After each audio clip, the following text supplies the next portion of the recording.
Shri Yogi Adityanath ji.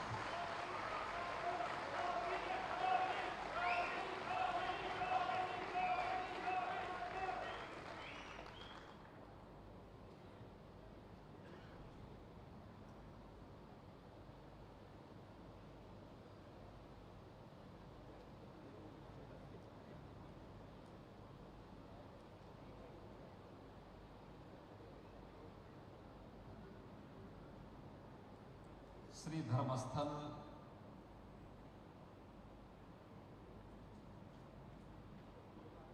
Institute of naturopathy and yogic science छेमवन के आज के इस लोकार्पण कार्यक्रम में मंच पर उपस्थित कर्नाटक के लोकप्रिय मुख्यमंत्री माननीय श्री बसवराज बोम्मई जी, श्री आदि चुनचुनगिरी महास्थानम मठ के पूज्य स्वामी निर्मलानंदनाथ स्वामी जी, धर्माधिकारी श्री क्षेत्र धर्मस्थल डॉक्टर वीरेंद्र हेगड़े जी, व्यास योग विश्वविद्यालय के चांसलर डॉक्टर नागेंद्र जी, माननीय सांसद श्री विजय गौड़ा जी, श्रीमती हेमवती हेगड़े जी, कर्नाटक सरकार के माननीय मंत्री डॉक्टर के सुधाकर जी, श्री आनंद सिंह जी, माननीय विधायक और अन्य मंत्रीगण और भारी संख्या में श्री धर्मस्थल महास्थानम से जुड़े हुए सभी उपस्थित भाइयों बहनों, छेमवन के आज के इस लोकार्पण कार्यक्रम के अवसर पर मैं श्री धर्मस्थल श्री क्षेत्र से जुड़े हुए सभी अनुयायियों को हृदय से बधाई देता हूं। खासतौर पर धर्माधिकारी डॉक्टर वीरेंद्र हेगड़े जी को भारत की ट्रेडिशनल मेडिसिन की परंपरा को आगे बढ़ाने के लिए मैं उनका हृदय से अभिनंदन भी करता हूं। भाइयों बहनों,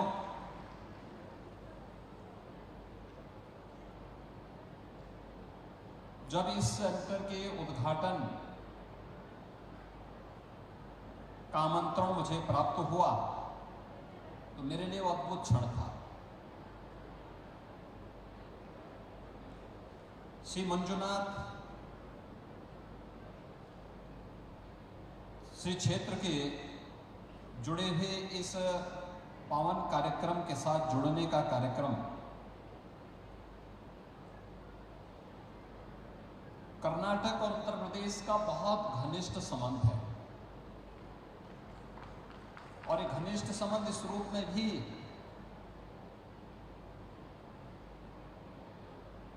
कर्नाटक की परंपरा में भगवान श्री मंजुनाथ यह नाथ संप्रदाय की शैव परंपरा की ही मंजुनाथम गोरक्षम की उस परंपरा को आगे बढ़ाता है और एक सुदृढ़ आध्यात्मिक भाव के साथ एक दूसरे को जोड़ता है। मैं हृदय से अभिनंदन करूंगा डॉक्टर वीरेंद्र हेगड़े जी का, जिन्होंने धर्माधिकारी के रूप में भारत की ट्रेडिशनल मेडिसिन की इस परंपरा को योग एंड नेचुरोपैथी के माध्यम से दशकों पूर्व आगे बढ़ाने का कार्य किया। पहले शांतिवन के रूप में, फिर सौम्यवन के रूप में और अब बेंगलोर में छेमवन के रूप में इस परंपरा को उन्होंने आगे बढ़ाने का एक अद्भुत केंद्र यहां पर दिया है और बेंगलुरु के पास इस प्रकार का एक केंद्र कर्नाटक की दृष्टि अत्यंत महत्वपूर्ण है। यह परंपरा केवल यहीं पे नहीं है, कर्नाटक तो वैसे भी संकट का साथी कहा गया है। प्रभु राम जब वन में सहयोग के लिए भटक रहे थे तो इसी कर्नाटक में बजरंगबली मारुति नंदन हनुमान जी ने उनकी सहायता करने के लिए आगे आए थे। यही कर्नाटक का क्षेत्र है और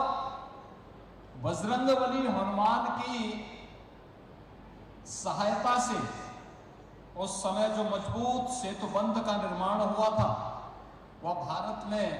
राम राज्य की स्थापना का आधार भी बना था। राम राज्य की इस आधारशिला को मजबूत करने की जो प्रथम भूमि मानी जाती है वह कर्नाटक मानी जाती है और कर्नाटक की धरती, चाहे वह श्री कालभैरवेश्वर मंदिर आदि चुनचुनगिरी मास्तानम की पूज्य परंपरा के साथ जुड़े हुए पूज्य महास्वामी श्री श्री बाल गंगाधर स्वामी जी महाराज के सानिध्य में और वर्तमान में पूज्य स्वामी निर्मलानंद नाथ स्वामी जी महाराज के सानिध्य में आदि चुनचुनगिरी के माध्यम से चलने वाली आध्यात्मिक और सेवा के शिक्षा और स्वास्थ्य संबंधी हुए तमाम प्रकल्प जो न केवल कर्नाटक राज्य में बल्कि पूरे भारत में भी और देश के दुनिया के तमाम अन्य देशों में सेवा के इस प्रकल्प को आगे बढ़ाने का कार्य कर रहे हैं। यह नाथ संप्रदाय की एक परंपरा और मेरे लिए अद्भुत था जब डॉक्टर वीरेंद्र हेगड़े जी का यह निमंत्रण मुझे प्राप्त हुआ तो मैंने जानने का प्रयास किया कार्यक्रम में कौन कौन लोग हैं। तो मुझे बताया गया कि इस कार्यक्रम को आशीर्वाद प्राप्त होगा स्वामी निर्मलानंद नाथ जी का, कर्नाटक के माननीय मुख्यमंत्री जी का और स्वयं डॉक्टर वीरेंद्र हेगड़े जी का सानिध्य प्राप्त होगा। तो मैंने कहा मैं भी एक योगी और स्वामी निर्मलानंद नाथ जी भी एक योगी। बोम्मई जी हमारे लोकप्रिय मुख्यमंत्री के रूप में और एक योगी के रूप में वह भी कर्नाटक की सेवा का काम कर रहे हैं और जिस निश्चल भाव के साथ, जिस कर्मठता के साथ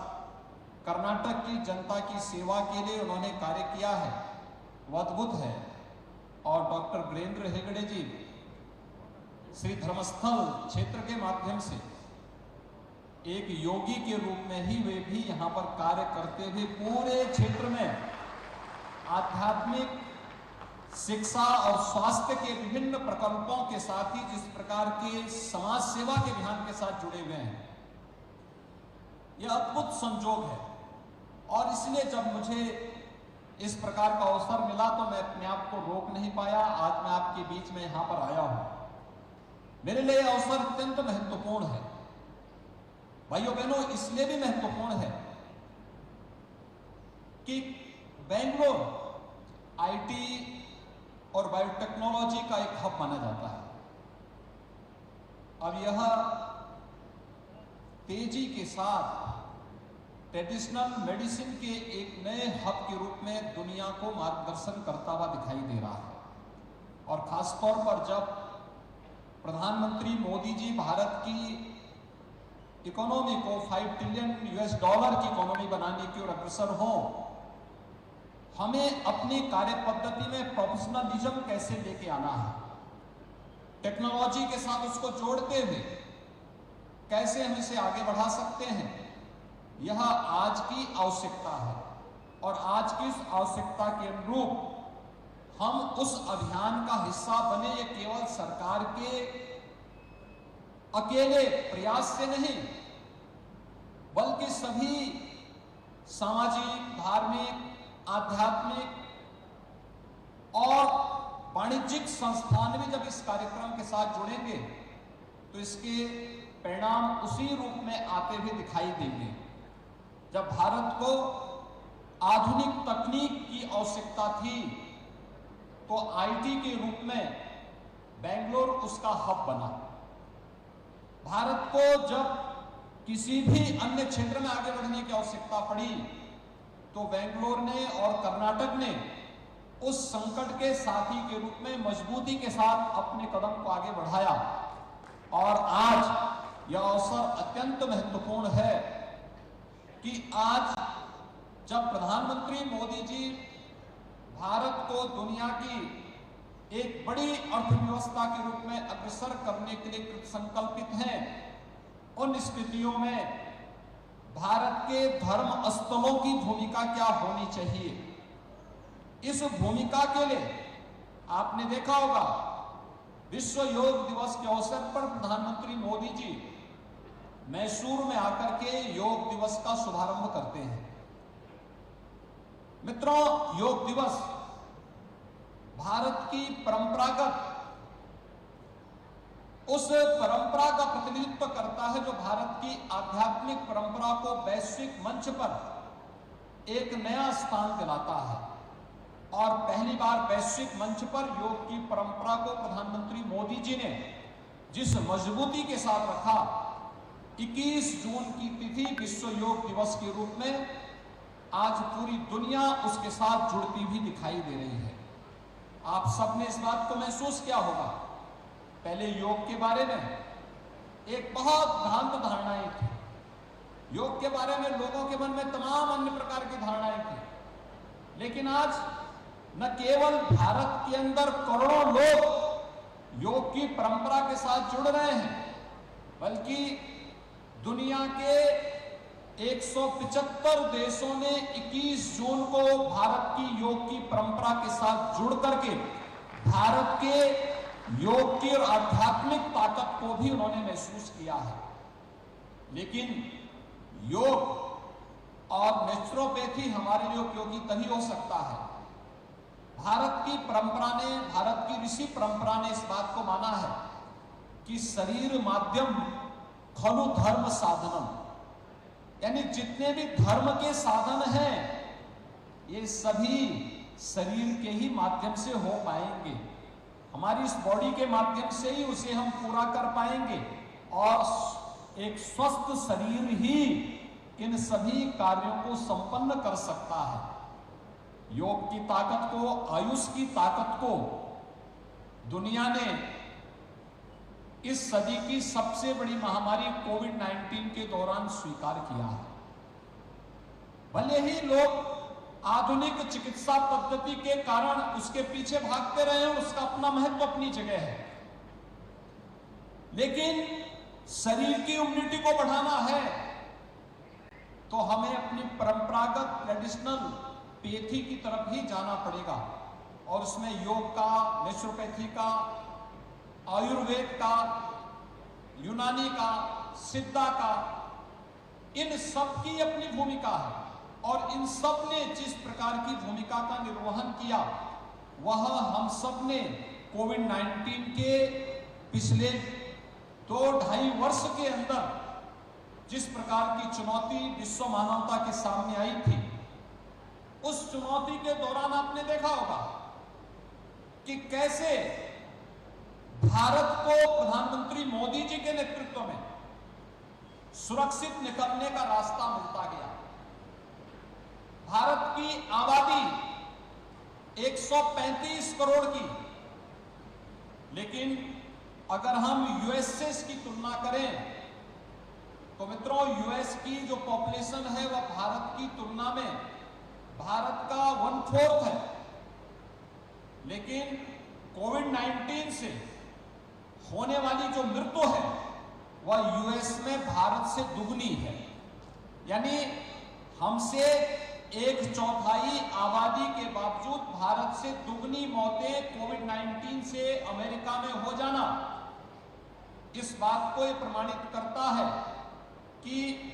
भारत के अंदर जो परंपरागत हमारी पद्धतियां हैं, जिन्हें हम आज आयुष के रूप में मान्यता देते हैं, इन पद्धतियों के कारण और हमारी जो परंपरागत व्यवस्थाएं हैं, यह व्यक्ति के जीवन को मजबूती प्रदान करने, उसकी इम्यूनिटी को बढ़ाने में इसकी बहुत बड़ी भूमिका है। और इस दृष्टि से यह क्षेमपन, योग, नेचुरोपैथी और भारत की ट्रेडिशनल चिकित्सा पद्धति को आगे बढ़ाने का एक बेहतरीन माध्यम बेंगलोर में श्री क्षेत्र धर्मस्थल की ओर से दिया गया एक नया महाप्रसाद है। और मैं इसके लिए श्री क्षेत्र धर्मस्थल के धर्माधिकारी डॉक्टर वीरेंद्र हेगड़े जी को, उनके सभी टीम के जितने भी मेंबर्स हैं, उन सबको हृदय से मैं बधाई देता हूं, हृदय से मैं उन्हें धन्यवाद देता हूं कि इस प्रकार के केंद्र की आज की आवश्यकता ये पूरे देश के अंदर है। कोविड-19 ने इसके लिए हमें एक बार फिर से आगाह किया है। और मुझे बताते हुए प्रसन्नता है कि आज हम उत्तर प्रदेश में इसीलिए एक नए आयुष विश्वविद्यालय के साथ हम लोगों ने अपने कार्य को आगे बढ़ाया है। जब उत्तर प्रदेश में आयुष विश्वविद्यालय की स्थापना होनी थी तो मैंने उस समय डॉक्टर नागेंद्र जी का भी मार्गदर्शन लिया था। डॉक्टर नागेंद्र जी ने हमारी यूपी की टीम को उस समय मार्गदर्शन दिया था और उत्तर प्रदेश में आकर के उन्होंने स्वयं भी इस फील्ड को कैसे मजबूती प्रदान कर सकते हैं, ये कार्यक्रम आगे बढ़ेगा। अभी मुझे बताया गया कि नेचुरोपैथी से जिन छात्रों ने यहाँ पे डिग्री ली है, 300 से अधिक ऐसे छात्रों को वहां पर कार्य करने में उन्हें कोई दिक्कत है, मैं उन पूरे प्रतिवेदन को लूंगा और उत्तर प्रदेश में किसी भी ऐसे छात्र को दिक्कत नहीं होगी जिन्होंने नेचुरोपैथी से डिग्री ली है। उत्तर प्रदेश आयुष विश्वविद्यालय जो महायोगी गुरु गोरखनाथ के नाम पर ही है, महायोगी गुरु गोरखनाथ आयुष विश्वविद्यालय उत्तर प्रदेश शासन के द्वारा संचालित है। वह विश्वविद्यालय इसको मान्यता देकर के आगे बढ़ाने का कार्य करेगा और यहाँ की उस डिग्री को भी वही सम्मान जो आज कर्नाटक में है, वही सम्मान उत्तर प्रदेश के अंदर भी प्राप्त होगा। इसमें किसी प्रकार का कोई संदेह किसी को नहीं होना चाहिए। मैं आज के इस अवसर पर यहाँ पर आज जब कर्नाटक के अंदर यहाँ पर श्री बसवराज बोम्मई जी के नेतृत्व में कर्नाटक की सरकार कर्नाटक को विकास की नई ऊंचाइयों की ओर अग्रसर कर रही है, मैं इस अवसर पर माननीय मुख्यमंत्री बोम्मई जी के नेतृत्व में होने वाले जो भी विकास के कार्य हैं और कर्नाटक को एक समृद्ध कर्नाटक, सुरक्षित कर्नाटक की ओर अग्रसर करने के उनके प्रयास की यहाँ पर मैं उसकी सराहना करता हूं, उनका अभिनंदन करता हूं। और मुझे पूरा विश्वास है कि बोम्मई जी के नेतृत्व में कर्नाटक भारत की एक बड़ी अर्थव्यवस्था बनने के साथ ही कर्नाटक इस ट्रेडिशनल चिकित्सा पद्धति के माध्यम से भारत को हेल्थ टूरिज्म का भी मार्ग प्रशस्त करने में सफल होगा। मैं एक बार फिर से श्री क्षेत्र धर्मस्थल के इस अभिनव प्रयास की सराहना करते हुए डॉक्टर वीरेंद्र हेगड़े जी का, यहाँ पर उपस्थित श्री आदि चुनचुनगिरी मास्तानम के पूज्य स्वामी निर्मलानंद नाथ जी, कर्नाटक के सीएम श्री बसवराज बोम्मई जी और उनके मंत्रिमंडल के सभी माननीय मंत्रियों को एक बार फिर से इस पूरे प्रकल्प को आगे बढ़ाने के लिए हृदय से धन्यवाद ज्ञापित करते हुए आप सबका हृदय से अभिनंदन करता हूं। धन्यवाद। जय हिंद। ಹೃತ್ಪೂರ್ವಕ ನುಡಿಗಳನ್ನ ಹಂಚಿಕೊಂಡು ಕ್ಷೇಮವನ್ನ ಮತ್ತು